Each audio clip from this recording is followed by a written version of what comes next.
Buenas!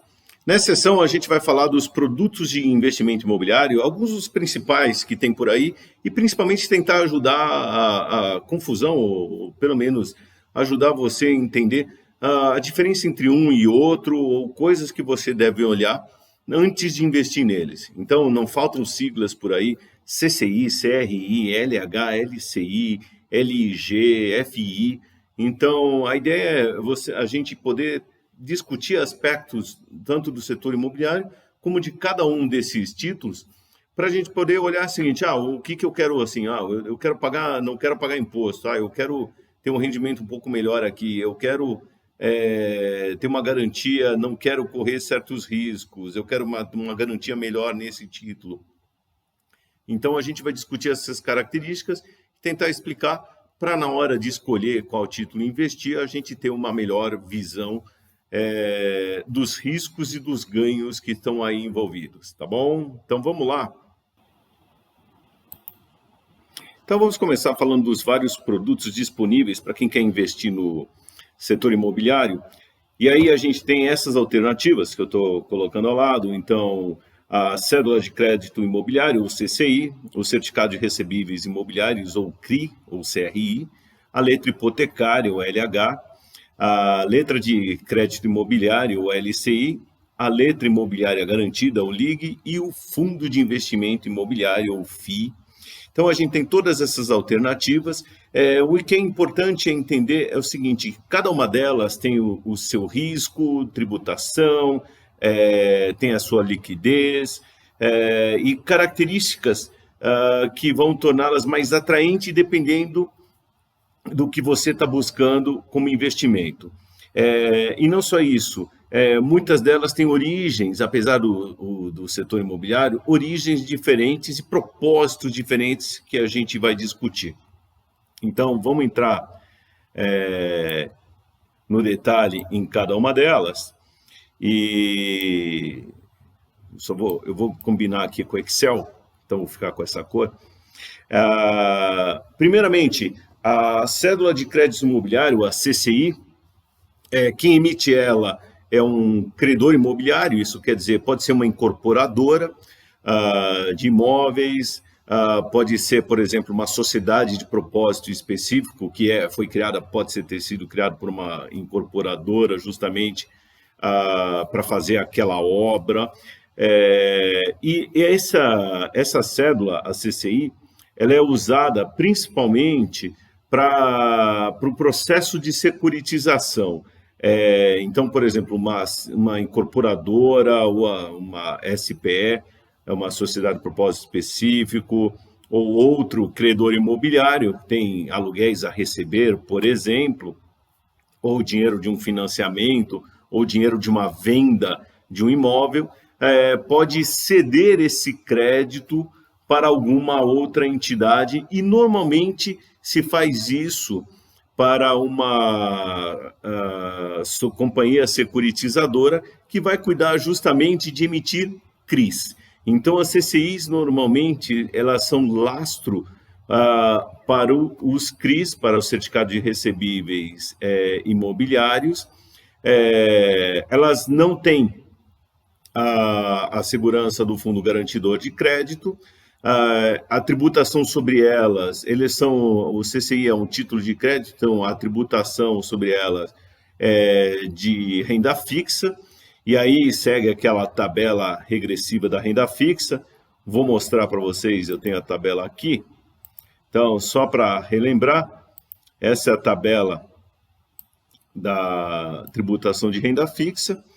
E, assim, já que é imposto, eu vou até dar uma choradinha aí e tal, o imposto é alto, mas o prazo até 180 dias é 22,5%, de 181 a 360 é 20%, de 361 a 720 dias, que são os 2 anos, aproximadamente 17,5%, acima disso, 15%. Então, essa é a tabela da renda fixa, que se aplica à maioria dos investimentos, que a gente está falando aqui do setor imobiliário, tá ok? Então, vamos voltar lá para a nossa tabelinha. E aqui, o que nós temos? que eu estava discutindo? Aqui, além do lastro, o risco de crédito ser o lastro, isso quer dizer o seguinte, posso ter a inadimplência, então no caso da CCI a pessoa não paga aquele aluguel, quem comprou a CCI não vai receber aquilo. Então, no caso de inadimplência, você não bate na porta lá do emissor da CCI, mas você vai ter que cobrar lá a quem está devendo aquele aluguel. Não tem lá muita liquidez, então quem quiser, o que quer dizer não tem muita liquidez? Que quem estiver precisando se livrar dessa CCI e precisar de dinheiro, vai ter que procurar outro ali que tiver a fim de comprar esse título de crédito, ou seja, tem que pensar muito bem na hora de comprar esse título e analisar, porque se você precisar de dinheiro, esquece, vai ter mais dificuldade para se livrar dele. Ainda mais comparando com o CRI, que é o Certificado de Recebíveis Imobiliários, que é emitido por companhias securitizadoras. Ele é um valor mobiliário. Então aí vamos fazer uma pequena pausa. Qual que é a diferença do valor mobiliário para o título de crédito? O título de crédito é uma coisa individual. Então, assim, eu, por exemplo, estou emitindo o título, estou emitindo essa CCI e estou vendendo para aquela pessoa, tá certo? Ou para aquela companhia securitizadora, no caso que vai emitir um CRI, mas é um título aqui só que eu estou fazendo para aquela operação. Depois, para outra operação, eu posso fazer, então é uma coisa muito individualizada. É como, por exemplo, um cheque. Eu vou fazer o cheque para aquela pessoa. Então, esse é um paralelo. O certificado de recebíveis imobiliários é um valor mobiliário. Então, ele já é, como uma característica forte do valor mobiliário, é que ele é emitido para um grande grupo, uma grande quantidade de pessoas ou entidades, seja pessoas físicas ou jurídicas. Alguns até autores falam assim, que ele é emitido para massa. Então, você normalmente não emite um título imobiliário só para uma pessoa, tá ok? Por já ter mais gente que vai comprar esse título, ele já costuma ter uma liquidez maior. Mas essa liquidez não quer dizer que vai ser também grande. Então, olho no CRI, porque às vezes ele não tem uma atratividade grande para o público. Os CRIs normalmente são negociados na bolsa, então você vai lá, tem o código lá do CRI, então você pode comprar, vender, você tem acesso para o home broker, aí depende muito também do acesso que a sua corretora te dá, mas por ser valor imobiliário já tem essa característica de ter uma negociabilidade melhor. Os CRIs, eles são isentos de imposto de renda para pessoa física, mas as pessoas jurídicas elas têm que seguir, elas pagam imposto na tabela regressiva da renda fixa, que foi que a gente acabou de ver. O risco de crédito do CRI é do lastro, então se você vai comprar o CRI, você tem que olhar qual que é o risco que eu tenho lá dentro, então quem são esses créditos imobiliários, se der o calote, da onde que ele vem, tá ok? Uma coisa que é comum a todos os títulos que a gente vai falar, eles têm um risco de crédito, ou seja, do calote, na inadimplência. Não quer dizer que você nunca vai receber. Assim que vamos dizer, o devedor deu o calote, não pagou, vai se tomar providências para tentar recuperar alguma coisa dali. Mas isso leva tempo e dinheiro. Tem também o risco da variação de taxa, porque, vamos dizer, com exceção aqui dos fundos de investimento imobiliário, os outros são oferecidos na modalidade de taxas pré-fixadas ou pós-fixadas, então conforme vai variando a taxa de juros da economia, a gente vai ter influência aqui ou no valor do título ou na remuneração que eu vou ter dele propriamente dita. Um risco presente no setor imobiliário é o risco de pré-pagamento. Que é o pré-pagamento? A possibilidade daquele devedor pagar antes. Então, por exemplo, uma pessoa foi lá, fez um financiamento imobiliário, e aí no que ele fez esse financiamento, de repente vai lá, ganha um bônus bom aí no final do ano, e ele resolveu quitar ali aquele financiamento. Legal, bom. Isso é calote? Não. Mas eu, por exemplo, comprei um CRI que tinha aquele, vamos dizer, que tinha aquele financiamento daquela pessoa, estava no meio. E eu esperava receber aquele dinheiro proveniente do financiamento para mim.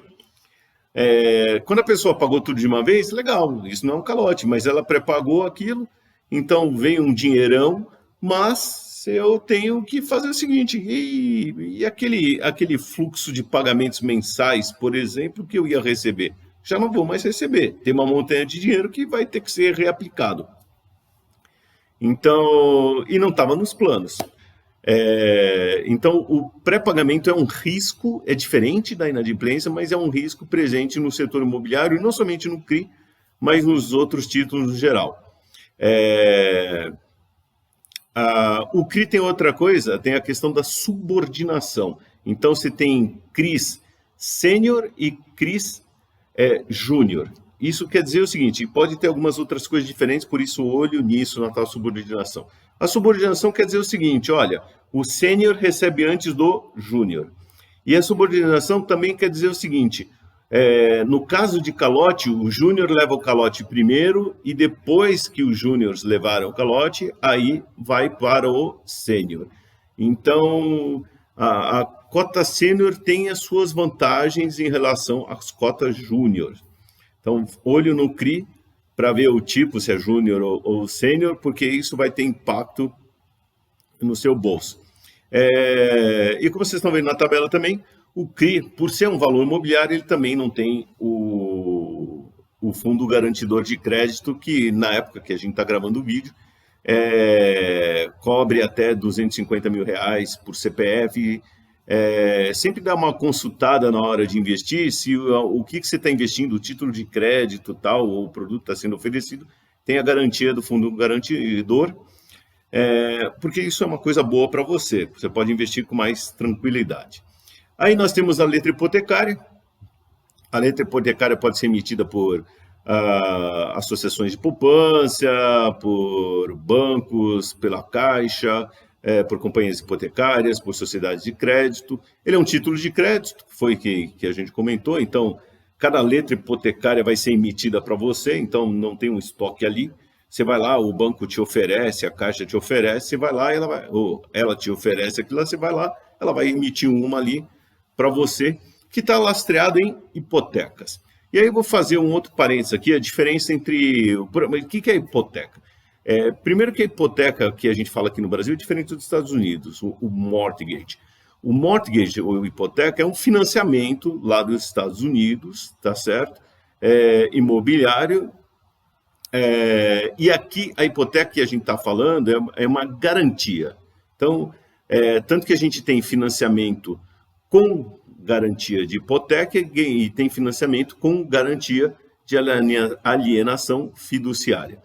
Então, a letra hipotecária, o lastro dela são financiamentos com garantia de hipoteca. E qual que é a diferença da garantia de hipoteca para alienação fiduciária? Na hipoteca, o que acontece? O bem é dado, o imóvel é dado como garantia, mas o credor, ele não é dono daquele imóvel. Então, aquela garantia, aquele imóvel é hipotecado, isso é registrado, e se o devedor não pagar o financiamento, você tem que ir lá, vamos lá, o credor vai ter que ir lá, vai ter que executar na justiça, brigar e tal, e pode levar tempo, leva recursos, não é uma coisa imediata. Então, é bastante trabalhosa e custosa. Além do mais, você pode ter mais de uma hipoteca, então o bem pode ser hipotecado mais de uma vez. Então pode ter a primeira hipoteca, pode ser a segunda hipoteca, então hipoteca de primeiro grau, de hipoteca de segundo grau e aí vai. Então você pode ter surpresa que você pode estar a segunda, terceira hipoteca, aquilo ali, e que não é contra a lei. Isso é possível e aí a briga só fica maior. Na alienação fiduciária, o que acontece? A alienação é uma transferência, então você transfere o imóvel, o devedor transfere o imóvel para o credor. Então, o que acontece? A posse direta fica com o devedor, então ele fica ali, ó, dentro do imóvel e tal. A posse indireta fica com o credor e o bem foi transferido do devedor para o credor. Então, isso quer dizer que se o devedor não pagar, o credor está numa vantagem, falar assim, puxa, eu vou lá, aciono isso, mas o bem é meu já está na minha propriedade, já foi transferido para mim. Ele só vai ter que tomar posse, que é uma outra coisa, vamos dizer, um processo mais simples aí, mais barato, mais rápido, menos custoso. Por isso, inclusive, mostrar até para vocês aqui, olha aqui, a grande maioria nos últimos anos, 2018, até um pouco antes disso também, a grande maioria dos títulos oferecidos como garantia é na modalidade alienação fiduciária. Então, no período de 2018 até agora, fevereiro de 2021, aproximadamente 87% das operações de financiamento tiveram como garantia a alienação fiduciária. Então, porque justamente isso, você na alienação você transferiu o bem do devedor para o credor, e para o credor é ótimo, ele já tem uma garantia muito melhor, menos custo processual, de todo, vamos dizer, de todos os envolvidos, o bem já é dele, então ele só vai ter que retomar a posse, até a posse indireta ele tem. Então é uma vantagem muito grande, e por isso que a hipoteca, não é que ela vai sumir, mas está caindo em desuso em comparação, tá ok? Muito bom. Deixa eu aproveitar e mostrar também aqui, ó, os tipos de títulos, até para a gente entender o seguinte, a gente vê nos últimos tempos, principalmente de 2019 para cá, um crescimento forte das LIGs, que a gente já vai explicar, dos CRIs, e o crescimento dos CRIs vem... Primeiro das LIGs, elas vêm crescendo, as LIGs estão em amarelo, elas só vêm crescendo assim de final de 2018 para cá, mas elas vêm crescendo forte, porque elas têm uma dupla garantia, então é bastante interessante para todo mundo, para os bancos e para o mercado. Os CRIs estão crescendo bastante por causa do crescimento dos fundos de investimento imobiliário, que compram muitos CRIs. As LCIs, elas ainda continuam firmes e fortes, estão perdendo um pouco de espaço. As LIGs devem comer espaço das LCIs, e as LCIs já comeram espaço das letras hipotecárias, que é justamente o que a gente viu agora das garantias. Então, as hipotecas assim, não são a forma preferida de garantia, pelos motivos que a gente falou, e as LCIs foram ocupando esse espaço, porque uma LCI pode ser emitida com garantia hipotecária e com a garantia da alienação fiduciária. Tá? Mas a gente vai ver uma tendência de crescimento das LIGs, e as LIGs ocupando o espaço das LCIs. Isso é uma coisa que a gente vai ver. Então, nos próximos anos, a gente vai ver um crescimento forte das LIGs e dos CRIs, e as LCIs diminuindo, e as LHs, as letras hipotecárias, praticamente, assim, não vou dizer que vão acabar, mas 0,42% elas praticamente vão sumir aí da preferência do mercado. E só para vocês visualizarem, então, aqui, ó, a carinha, eu peguei 2 exemplos aqui, são contratos reais, então, primeiro a cláusula aí da garantia hipotecária, da hipoteca, então, falando, olha, em garantia financiamento, o devedor em primeira e especial hipoteca, então, tá vendo? Ó, tem que dizer qual que é a hipoteca aqui, então, nesse contrato é a primeira hipoteca, isso vai ser registrado no cartório, e aqui a alienação fiduciária, dizendo justamente, em garantia do pagamento, tal, o devedor ou devedora fiduciante alienam a Coab, nesse caso, em caráter fiduciário, o imóvel objeto desse financiamento. Tá? Então, aqui toda a descrição do que é essa garantia fiduciária. E aqui explicando, eu queria mostrar a propriedade fiduciária e a posse indireta do imóvel alienado permanecem Então, ó, propriedade em nome da Coab, até que devedor complete o pagamento da dívida e os seus encargos. Por isso, justamente, tem uma preferência muito grande agora para ir para fazer o financiamento com garantia de alienação fiduciária, ao invés das hipotecas. Tá ok? Então, voltando agora para a nossa tabelinha, que a gente estava falando da LH. Vou voltar minha cor verde aqui, misturar com o Excel. Então, essa característica, o risco de crédito da letra hipotecária é do emissor. Então, quem emite são bancos, a Caixa, companhias.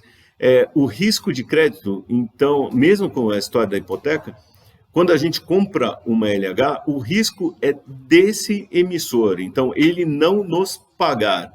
Ah, mas e o lastro? O lastro, sim, tem as hipotecas e tal. Mas se o emissor não receber, é problema dele. Nós ainda vamos receber aquilo ali. E tem um prazo mínimo de carência de emissão de 180 dias. A liquidez é do emissor. Isso quer dizer o seguinte: se você quiser resgatar esse dinheiro antes, você vai ter que conversar lá com o banco, com a Caixa que emitiu, com a companhia hipotecária, a sociedade de crédito, e falar assim, ó, compra de mim, eu quero resgatar esse dinheiro. Então, esse é o caminho que você tem para tomar. Próximo título. A LH tem o fundo garantido, a garantia do fundo garantidor de crédito, que é bom. A LCI, que veio ocupando o espaço da letra hipotecária. Então, a letra hipotecária, de novo, tende a assumir, porque a LCI já ocupa esse espaço. A letra de crédito imobiliário, a LCI, ela pode ser também emitida por associações de poupança, bancos, Caixa Econômica, companhia hipotecária, sociedade de crédito.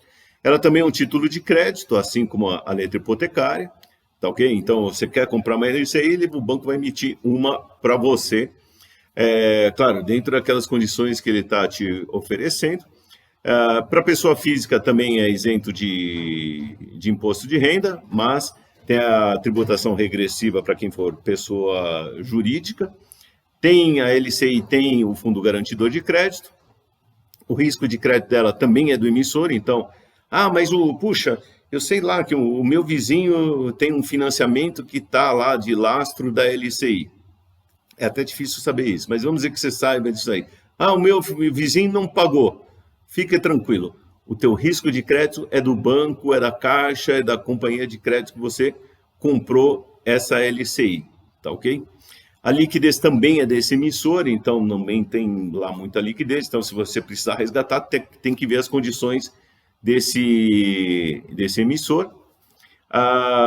O prazo mínimo é 12 meses, ou pode ser 36 meses, conforme for o indexador. Então, se ela for indexada à inflação, o prazo mínimo é 36 meses, tá certo? Senão você vai receber...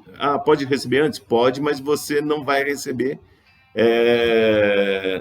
todo aquele valor que estava programado. E agora vamos falar da LIG, ou Letra Imobiliária Garantida, que é dos vários produtos, o mais recente. Vocês estão vendo até na tabela que foi criada em 2015, e vem ganhando muito espaço, como até já tinha comentado, comparado com as outras no gráfico que eu mostrei, principalmente a partir de 2018, quando elas começaram a ser efetivamente lançadas com maior frequência pelos bancos. E o legal das letras imobiliárias garantidas, as LIGs, é que elas têm dupla garantia.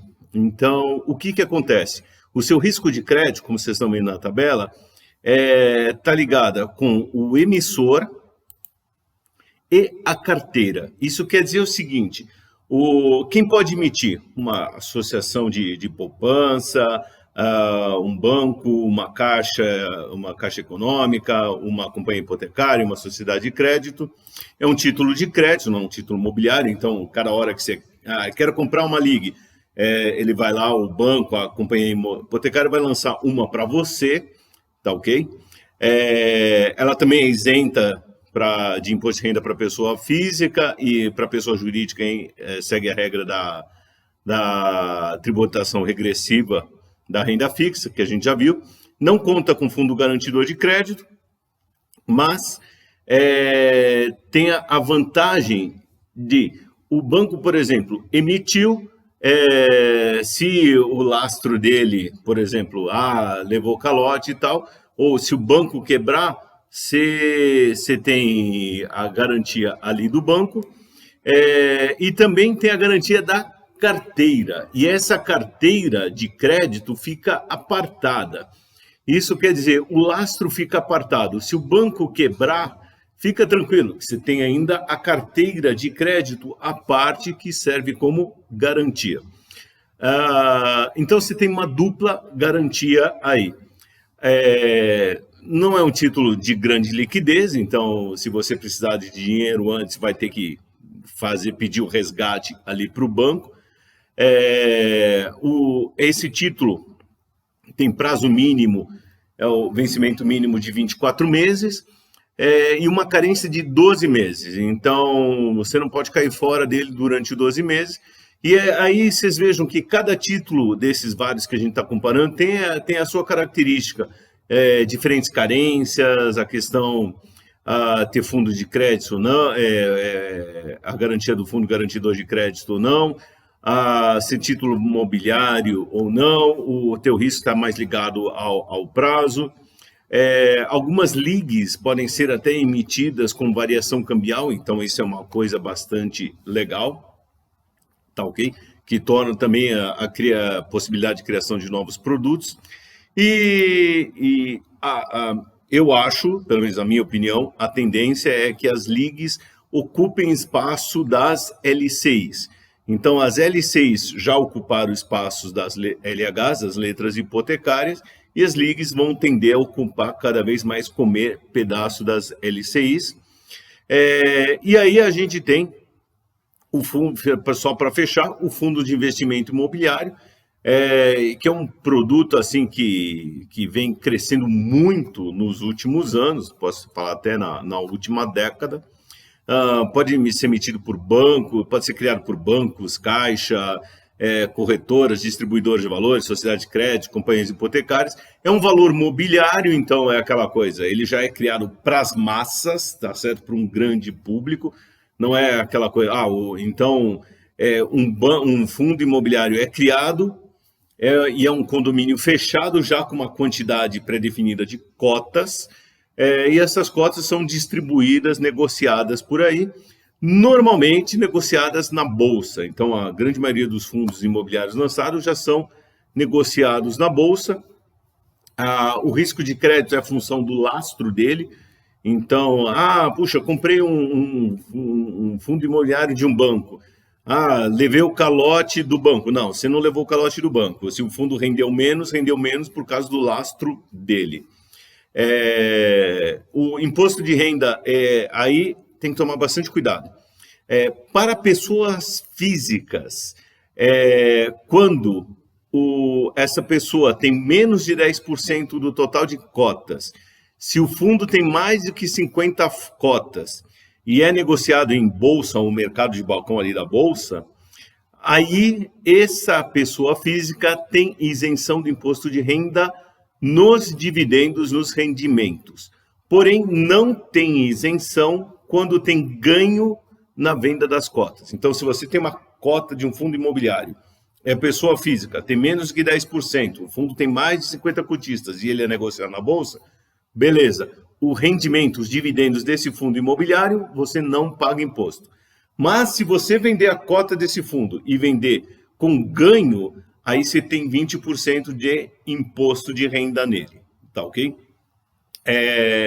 Só lembrando que para ações o imposto de renda é 15%. E tem até um valor ali mínimo que você não paga imposto. Aqui não tem isso. Outra coisa, se é pessoa jurídica, aí é 20% na cabeça, seja para os ganhos, seja para os ganhos nos rendimentos, nos dividendos, seja no ganho na venda das cotas. Não tem o fundo garantidor de crédito. O risco de crédito é do lastro. O fundo imobiliário, vamos dizer, todos os outros investimentos ou produtos que a gente viu, a CCI, CRI, LCI, LIG, LH, é o seguinte, eles são como investimentos de renda fixa, ou produtos de renda fixa. O fundo imobiliário, ele já tem uma característica diferente, ele seria como, vamos dizer, como um equity, isso quer dizer o seguinte, é como se é muito parecido, mais parecido com uma ação do que uma renda fixa. E você pode pensar da seguinte maneira, o fundo imobiliário é como se você fosse dono de um pedaço ali daquela casa, daquele imóvel, daquele apartamento, daquele galpão, tá, ok? Daquela laje corporativa. Então é como se você fosse sócio daquele negócio, sócio daquele empreendimento imobiliário. Então já é uma visão diferente, tá ok? Então o FII, o Fundo de Investimento Imobiliário, está mais para, vamos dizer, ser sócio de algum negócio, sócio de empreendimento imobiliário, do que um título de renda fixa, como são os outros produtos que a gente discutiu até agora. Ele já costuma ter uma liquidez maior, não vale para todos, então olho, dá uma olhada, se liquidez é uma coisa importante para você, olho para isso. E tem muitos negociados em bolsa, então isso é uma vantagem. Outra característica deles só uma coisa, por você ser sócio de empreendimento, você tem que entender que você tem risco de crédito, que não por exemplo, levar calote dos aluguéis, você tem problema de vacância, então, por exemplo, tem uma crise, ou teve a pandemia, como a gente viu aqui, e assim, imóveis vão ficar vazios, você vai deixar de ter aquela renda, pode ter o pré-pagamento, que a gente já discutiu também, e tem vários tipos de FIIs, então, que eu coloquei aqui na tabela, então, tem FII de tijolo, isso quer dizer, é o galpão mesmo, a laje corporativa, tem FII de papel. O que é o FII de papel? Por exemplo, um fundo de investimento imobiliário que compra outros títulos imobiliários. Então, o FII de papel é um FII, um fundo de investimento imobiliário que na carteira dele tem, ao invés de ter um imóvel, tem uma CCI, tem o CRI, tem o LCI e assim por diante. Num FII você pode ter todos esses títulos que a gente viu aí acima, tá ok? E você tem fundos de fundos, ou FOFs, chamados assim, Fund of Funds, que é um FII que investe em outros FIIs. Esse é um produto bastante legal. Então você fala assim, eu quero montar uma carteira de fundos de investimento imobiliários, mas não sei escolher. Tem produto já desenhado para isso. Então você pega e investe naquilo ali e já comprou, é como já investisse em vários fundos de investimento imobiliário. Tá ok? E você tem basicamente dois ganhos ali no FII. Os dividendos, que são distribuídos, e a valorização da cota desse fundo de investimento imobiliário, tá ok? Então, esses daqui, CCI, CRI, LH, LCI, LIG, FI, esses são os principais, vamos dizer, produtos disponíveis aí para quem quer investir em títulos relacionados ao setor imobiliário. E aí é o seguinte, alguns, foi que eu comentei, a LIG tende a ocupar o espaço da LCI, a LCI já ocupou o espaço da LH, e o CRI já tem um outro propósito.